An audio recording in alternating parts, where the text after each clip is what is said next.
Halo semuanya, kembali lagi dengan saya Denny Karta Rizky Demawan Semiring dengan NIM 2023 79077 dari Universitas Papua, jurusan Teknik Sipil, Fakultas Teknik.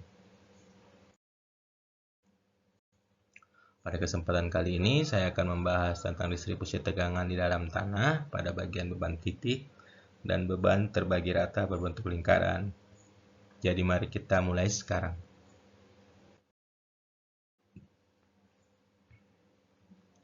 Nah, apa itu distribusi tegangan di dalam tanah?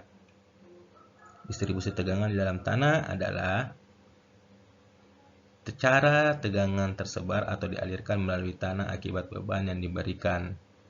Lalu di dalam distribusi tegangan di dalam tanah dibagi jadi dua istilah, yaitu distribusi efektif dan tambahan tegangan. Distribusi efektif adalah tegangan yang berasal dari berat sendiri tanah yang akan bertambah seiring bertambahnya kedalaman. Sedangkan tambahan tegangan adalah tegangan yang berasal dari beban di permukaan tanah yang akan berkurang seiring bertambahnya kedalaman. Dalam distribusi tegangan di dalam tanah ini, teori Bosinek memberikan beberapa anggapan, seperti tanah merupakan bahan yang bersifat elastis homogen, isotropis, dan semi tak terhingga atau semi infinite. Terus tanah tidak mempunyai berat, hubungan tegangan-tegangan mengikuti hukum Hooke, distribusi tegangan akibat beban yang bekerja tidak bergantung pada jenis tanah, distribusi tegangan simetri terhadap sumbu vertikal Z, perubahan volume tanah yang diabaikan, tanah tidak mengalami tegangan sebelum beban Q diterapkan.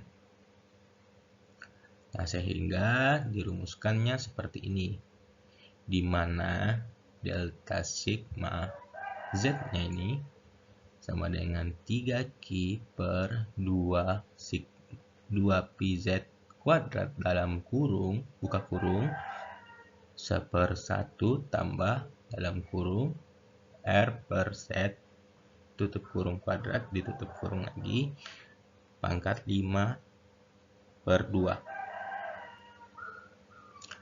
Atau bisa disederhanakan dengan cara delta sigma Z sama dengan Q per Z kuadrat kali IB. Nah, di mana R-nya di sini adalah kuadrat akar X kuadrat tambah Y kuadrat, terus I-nya di sini sama dengan akar R kuadrat tambah Y kuadrat. Nah, teman-teman bisa lihat dari contoh gambar di sini ya, di mana R-nya itu nilai R yang ini, nilai yang R ini, oke, sama dengan akar X kuadrat, akar dari X kuadrat ditambah Y kuadrat. Nah, hasilnya itu bisa didapat. Terus I-nya, bagaimana cara dapat I-nya?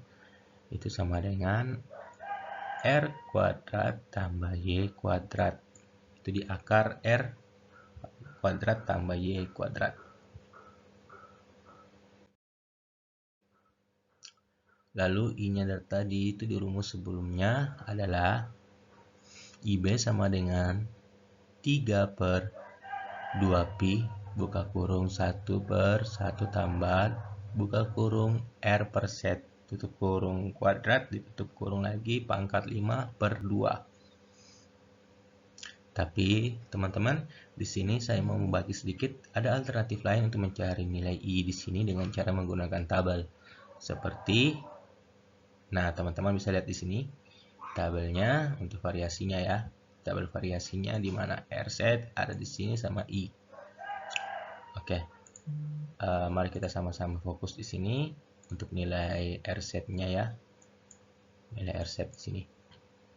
Nah, contoh, jika RZ-nya kita di sini sama dengan 1.20, maka nilai I-nya kita adalah 0,0513. Jadi mungkin teman-teman juga di sini ada bertanya lah.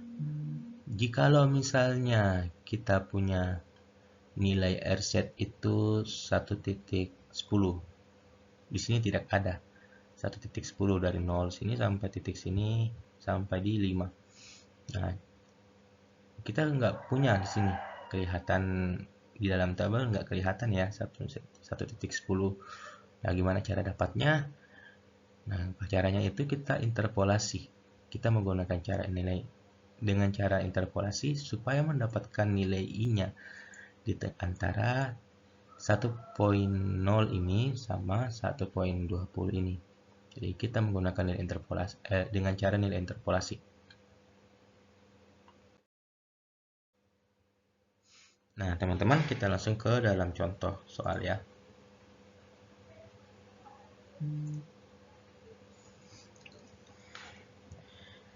Consider a point load P equals 5 kN. Calculate the vertical stress increase delta sigma z at z equals 2 meters, 4 meters, 6 meters, 10 meters, and 20 meters. Given x equals 3 meters and y equals 4 meters. Nah, teman-teman, di sini saya jelaskan sedikit. Jadi bebannya itu kita dapatkan P-nya sama dengan 5 kN bebannya itu. Terus kemudian kita disuruh hitung tambahan vertikalnya pada Z atau kedalaman 2 meter, 4, 6, 10 sampai 20 meter. Ya. Terus setelah itu diketahui X-nya sama dengan 3M, Y-nya adalah 4 meter. Nah, langsung kita ke penyelesaian ya. Nah, gambar yang dari tadi ini perumpamaannya dari soal yang di atas. Kita langsung ke penyelesaiannya. Nah, teman-teman, dari soal ini kita bisa gunakan rumus yang dari tadi yang sudah kita bedah sama-sama tadi. Terus kita bisa langsung masukkan nilainya ke dalam sini, atau kita menggunakan cara lain, yaitu menggunakan tabel. Nah, kalau kita menggunakan tabel begitu ya. Tapi sebelumnya kita pakai cara rumus ini dulu. Nah, kita cari dulu nilai R-nya, di mana R-nya itu ya sama dengan ini ya. X kuadrat tambah Y kuadrat itu sama dengan akar 3 kuadrat tambah 4 kuadrat sama dengan 5 meter. Untuk mempermudah kita menggunakan tabel, kita bagi seperti ini. Di mana R, Z di sini ya. Nah, kita udah dapat nilai R-nya 5 meter. Kita samakan semua ke bawah. Nah, untuk kasus ini teman-teman, R-nya di sini tergantung soalnya semua ya.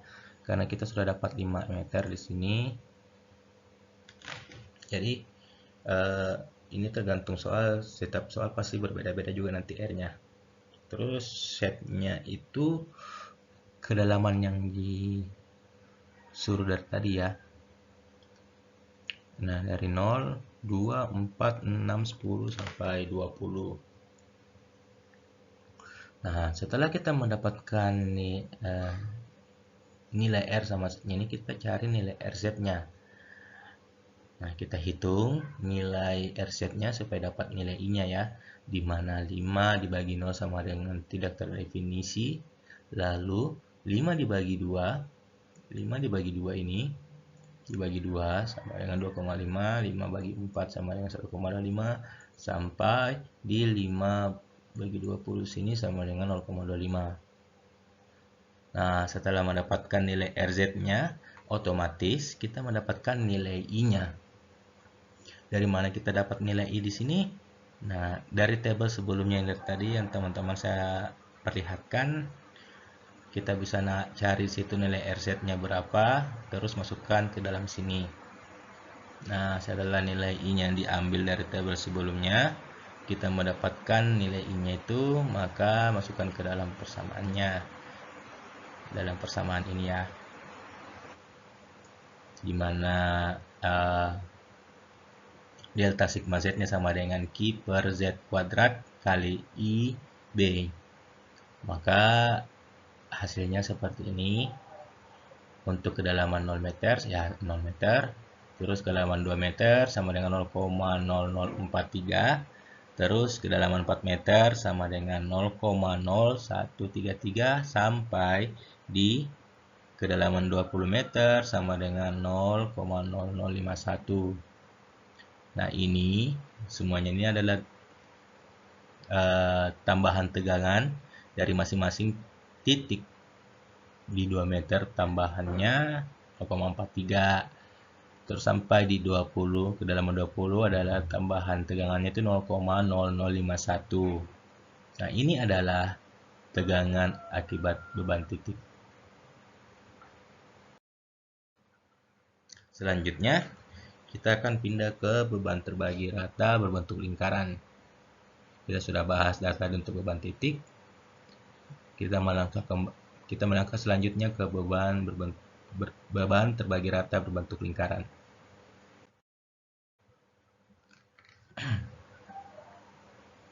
Pada beban terbagi rata berbentuk lingkaran, dengan integrasi dari persamaan beban titik, dapat diperoleh besarnya tambahan tegangan di bawah pusat pondasi lingkaran fleksibel dengan beban yang terbagi rata pada luasannya. Tegangan akibat beban lingkaran menggunakan rumus D sigma Z sama dengan 3Q per 2Pi Z kuadrat buka kurung 1 per buka kurung lagi 1 tambah buka kurung R per Z tutup kurung pangkat 2 tutup kurung pangkat 5 per 2 ditutup kurung kali DA. Nah, terus ini perumpamaan gambarnya ya, lingkaran.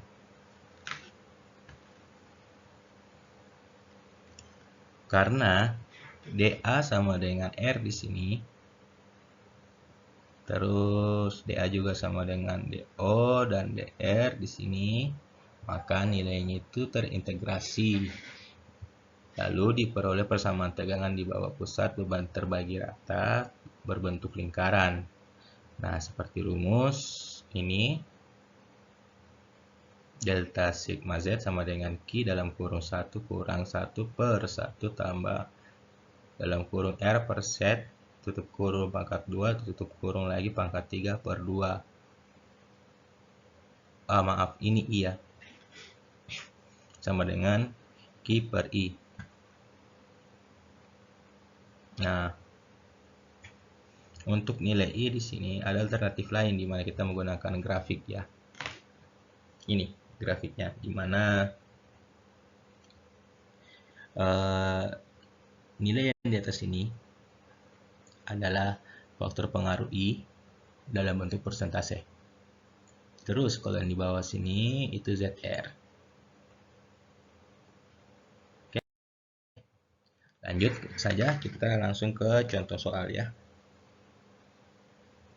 Sebuah tangki minyak berbentuk lingkaran dengan diameter 4 meter mendukung beban terbagi rata, di mana Q-nya sama dengan 120 kN per meter kuadrat dengan menggunakan gambar yang dari tadi di tabel di grafik tadi ya. Nah, poin permasalahannya adalah bagian A, tambahan tegangan di bawah tambahan tegangan di bawah pusat tangki pada kedalaman 2 meter. Terus bagian B, tambahan tegangan di bawah tepi tangki pada kedalaman 2 meter. Ya. Nah, pada bagian A dan B ini kita pakai rumus yang tadi.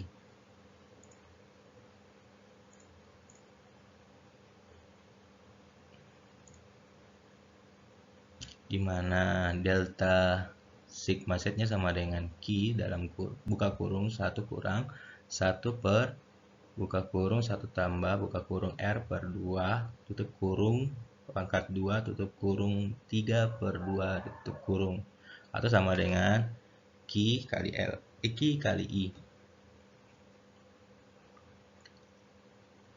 Nah, kita cari dulu semua nilai Z, R, XR, ZR, sama nilai XR-nya itu serta nilai I-nya. Gimana caranya nih? Kita dapatkan nilai Z-nya tadi katanya 2 meter. Terus R-nya itu sama dengan 4 dibagi 2. Sama dengan 2 meter. X-nya itu tidak ada, 0. Terus R-nya itu sama dengan 2 bagi 2 sama dengan 1. Terus XR-nya di sini sama dengan 0. Nah, nilai I-nya di sini 64% atau 0,64.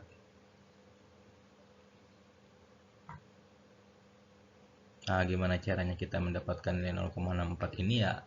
Nilai yang apa? Rumus yang ini di dalam sebentar. Rumus yang di dalam ini lewat. Nah, rumus yang dalam ini, nah itu yang kita pakai untuk mencari nilai I. Sehingga pada poin A ini nilai I-nya itu 0,64, terus kita kali ke 100 untuk mendapatkan persentasenya menjadi 64%. Nah, kita lihat di sini. Nilai I-nya itu kan 64% katanya tadi. Terus nilai ZR-nya itu kan 1. Nah, ini 1. Kita cari 64%. Itu sama dengan 0,64. Nah, ini kan garisnya sejajar nih. 1 dibalik sampai ke sana. Terus kita disuruh cari nilai 0,64.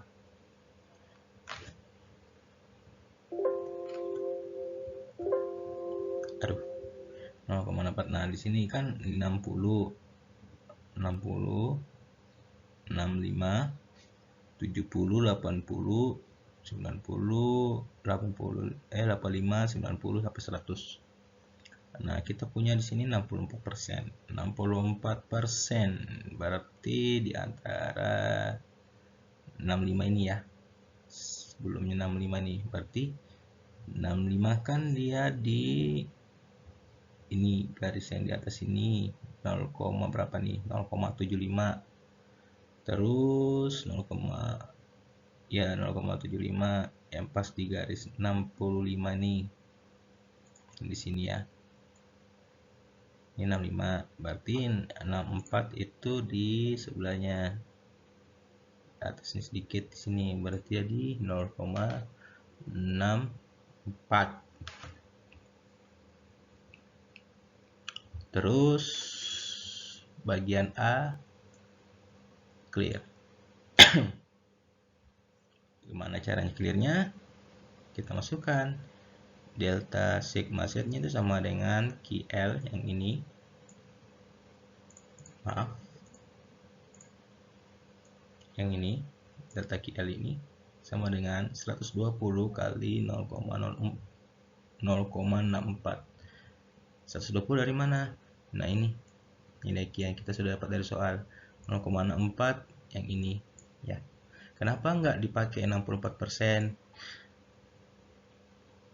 Teman-teman harus tahu ya, kita di sini pakai sigma untuk mendapatkan nilai sigmanya ini Q kali I ini kan desimal. Kalau kita menggunakan persentase sini, kita harus memecahkan lagi ke dalam bentuk atau mentransformasinya ke dalam bentuk desimal. Nah, karena kita sudah dapatkan nilai desimalnya, makanya tidak usah kita pakai yang persentasenya ya.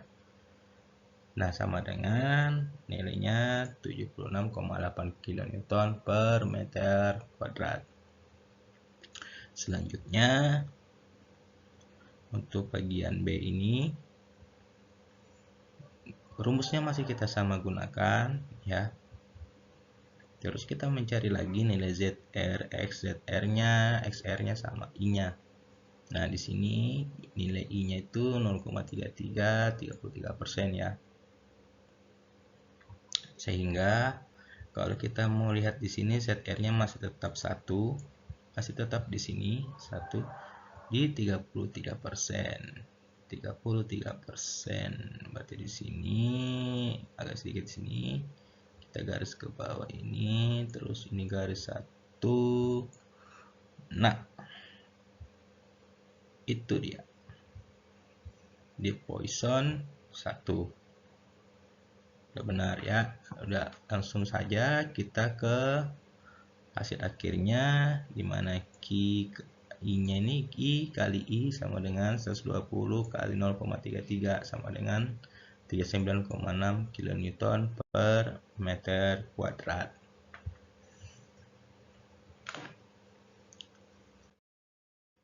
Nah, itu dia dari tadi teman-teman yang saya telah bawakan untuk mekanika tanah 2 ini pada tegangan di dalam tanah untuk beban titik sama beban rata pada lingkaran. Pada video selanjutnya nanti akan saya bahas lagi untuk persegi dan juga trapesium. Terima kasih telah menonton. Saya Denny Carter Rizky Dermawan Sembiring dari Universitas Papua, jurusan Teknik Sipil dengan NIM 2023790077. Pamit dari teman-teman pada hari ini. Terima kasih telah menonton dan sampai jumpa pada video selanjutnya. Dadah.